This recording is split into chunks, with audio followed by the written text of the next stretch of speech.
బిడ్డలారా, లోకం ప్రస్తుతం మన లోకంతో ప్రతి క్షణం పోరాడాలి. మరి పోరాడే పరంపరలో వాళ్ళని కించపరుస్తూ మాట్లాడొద్దు, కానీ మన విశ్వాసాన్ని బహిరంగంగా ధైర్యంగా చెప్పుకునే వ్యక్తులుగా మనం బ్రతకాలి. మీకులాగే హైదరాబాద్ లో నేను ఉద్యోగం చేశా. ప్రతి శుక్రవారం వాళ్ళ కార్యక్రమం ఏదో జరుగుతుంది.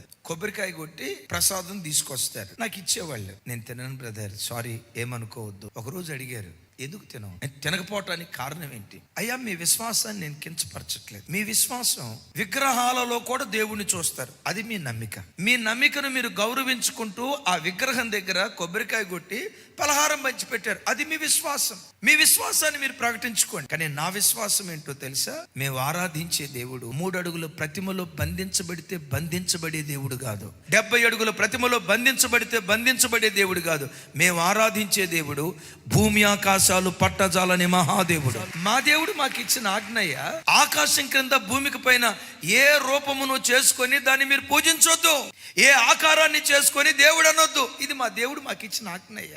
ఇప్పుడు మీ పద్ధతి ఉంది, మీరు చేసుకోండి. మీ విశ్వాసాన్ని మీరు కొనసాగించుకుంటున్నట్లుగానే మా విశ్వాసాన్ని మేము కొనసాగించుకోవాలి కదా. మా విశ్వాసాన్ని కొనసాగించుకోవటం తప్ప. ఆ పెద్ద మనిషి ఆగాడు, మేనేజర్ రానే వచ్చాడు. మా డిస్కషన్ అంతా విని నా భుజం మీద చేయేసి, యువర్ రైట్, నీ విశ్వాసం చెప్పావు కదా, నీ విశ్వాసం దేవుని ఆత్మస్వరూపిగా చూస్తావు, బొమ్మల్లో దేవుని చూడవు. నీ విశ్వాసాన్ని నువ్వు కొనసాగించు. నాతో వాదించిన అబ్బాయిని చూసి, నీ విశ్వాసాన్ని నీవెట్లా గౌరవించుకుంటున్నావో ఆ వ్యక్తి కూడా తన విశ్వాసాన్ని గౌరవించుకునే అవకాశం మనం ఇవ్వాలి. ఆ దినం నుండి నేను ఉద్యోగం చేసిన 4.5 సంవత్సరాలు ఏనాడు నా దగ్గరకు ప్రసాదం తీసుకురాల. వాదించకూడదు. మనల్ని ఎవరైనా ప్రశ్న అడిగితే సాత్వికంతో భయంతో వాళ్ళకి సమాధానం చెప్పాలి, కానీ వాళ్ళని కించపరిచే మాటలు మనం మాట్లాడకూడదు. నా మాట అర్థమవుతుందా?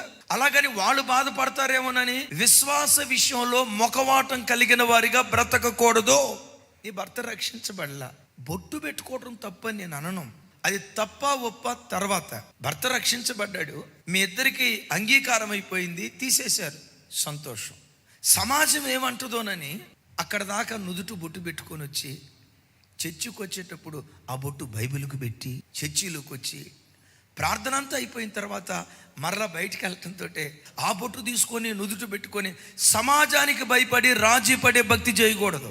క్రైస్తవుడు దేవుని కొరకు బ్రతికే విషయంలో, తన విశ్వాసాన్ని చాటి చెప్పుకునే విషయంలో రాజీ లేని భక్తి జీవితం చేస్తే నీ రోషాన్ని చూసి అగ్ని మంటల్లోకి షడ్రక్ మెషక్ అబేద్నెగోలను కాపాడటానికి రోషం కలిగిన దేవుడు ఎలా దిగి వచ్చాడో, నిన్ను కాపాడటానికి కూడా గగనమును చీల్చుకొని నీవు ఉన్న చోటుకి ఈ కాలంలో కూడా దేవుడు దిగి రావటానికి శక్తివంతుడై ఉన్నాడు.